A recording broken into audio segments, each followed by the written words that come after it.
Okay, let's see another one. So tangent times cosine inverse of negative 1/3.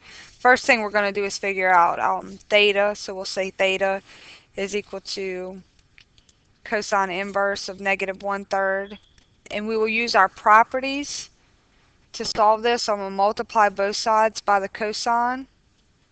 Whatever you do to one side, do to the other. And then our property, our cosine times cosine inverse, would just give us our x value, which would just be angle theta is going to be negative 1/3. Now, we're working with this cosine inverse, so what region of our graph is that defined by? Good, the top portion. So basically, we know we're going to be in this portion of our graph from 0 to pi, but this is a negative value, which cosine, it's going to be your x value over your r value, so our cosine has a negative x. So does that put us in quadrant 1 or quadrant 2? Puts us in quadrant 2. Good. So that's where we know we draw our rectangle. I mean our triangle. Excuse me. Now let's label that. So the x value is a negative 1 and our radius value is a 3. Now we actually just did a triangle with a negative 1, 3. We know what the missing side's going to be just from our previous one right here. So a negative 1 and a positive 3 is a radius. What was our missing side? Plus or minus the square root of 8 or 2 square roots of 2. So just from the previous problem, we can pull the 2 square root of 2, which is going to be a positive value. So it's plus or minus, but in this case, our application, this is a positive value. Okay, now the last thing we want to know is now we want to answer what is the tangent of that particular theta on the graph. So tangent of theta is defined by your y value over your x or your sine over your cosine. In this case, we're going to do our y over x. What's our y value? Here, 2 square root of 2. And what is our x value? Negative 1. So the tan theta is just going to be negative of 2 square root of 2.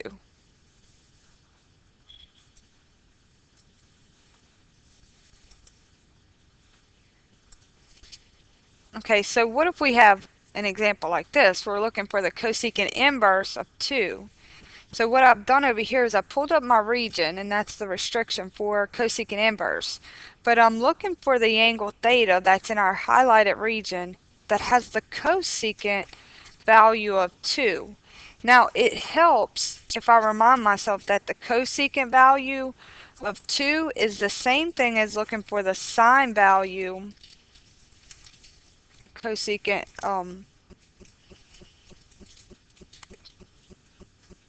that would be the same thing as looking at for the sine of theta is equal to 1/2. So where is, go to your unit circle and look over here in this region, and where is the sine value 1/2? So the positive 1/2 for our y value is right here, which means pi 6. So when I'm looking for cosecant, sometimes it helps to just look at its reciprocal function, which just do the reciprocal of this. Reciprocal of 2 over 1 is 1 over 2. So go find where the sine value is positive 1/2, and that's going to be our solution. So our answer is just going to be pi 6.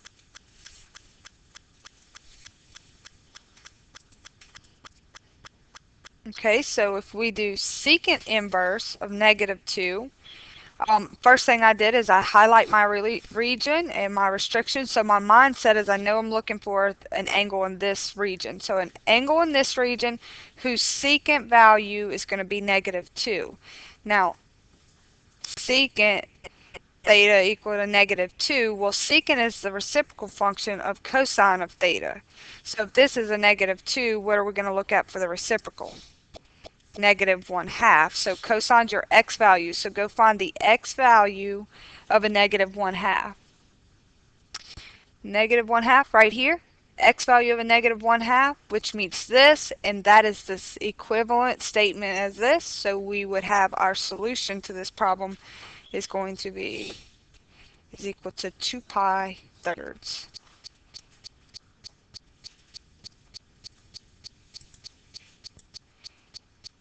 Okay, our next set of examples are going to be using the calculator just like we did in the previous lesson.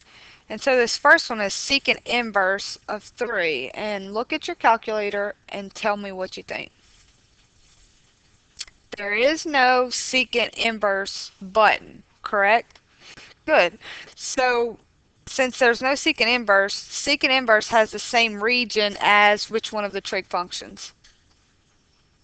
As our cosine function. They have the same, except for the restriction of where it's undefined, they have a similar region. So we can keep in mind, kind of like we did a minute ago, I can rewrite this as, instead of looking at the secant of 3, I can look at the cosine theta of what? What's the reciprocal of a 3? 1 over 3. So what I want to do is put that in the calculator as theta is equal to cosine inverse of 1/3. So basically you just want to use this idea to rewrite this. Okay, use this property. So I'm going to rewrite this as our cosine inverse of the reciprocal. Now this we can put in the calculator. Make sure you do secant cosine and then you put in that also that your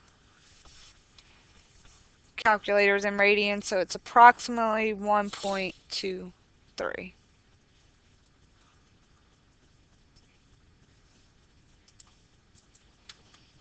Okay, cosecant inverse of -4. I do not have a cosecant inverse button, so I'm going to use my property and rewrite this as what? What has the same region in our inverse function as this, but except for the restriction, would be sine inverse of, what's the reciprocal of a -4? Which is -4 over 1. The reciprocal of a 4 over 1 is a 1 over 4. And don't forget to keep your sign. So this is what we want to plug in the calculator. And you should get approximately -0.25.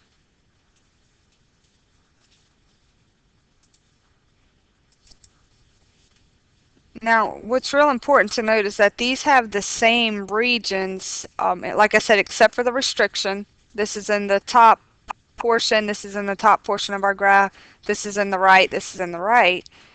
But let's look at this next example. Cotangent inverse of 1/2. Let me flip back. Cotangent is in the same region as, let's go back to that page that we did. Cotangent is in the same region as which one of these up here? Cosine, right? So that's the one that we're going to use, but it's not as fluid as the other one, as in just being able to pull the reciprocal by the trig function, because cotangent and cosine didn't necessarily have a relationship like the other one, didn't have that reciprocal relationship like the other one. So this one's going to take us a little bit of work. So I want to be able to write that as a cosine inverse of something.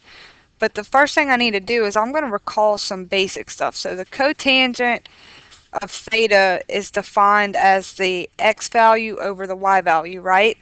The cosine over the sine, x over y. So if I first of all go there and I put my x value and my y value, first of all, cotangent inverse is going to be up here. So I'm either going to be in quadrant 1 or I'm going to be in quadrant 2, but this is both positive. So it tells me I'm going to be in quadrant 1.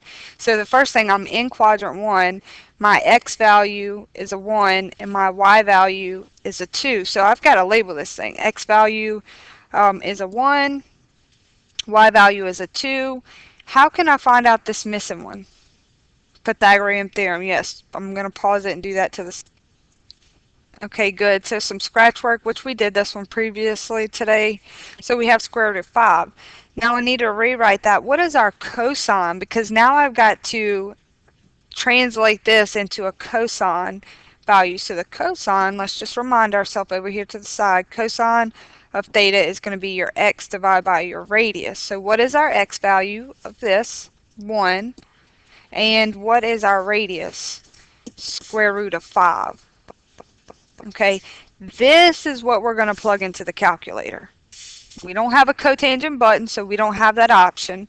We had to choose cosine inverse because it was the function that had the same region that we're restricted to.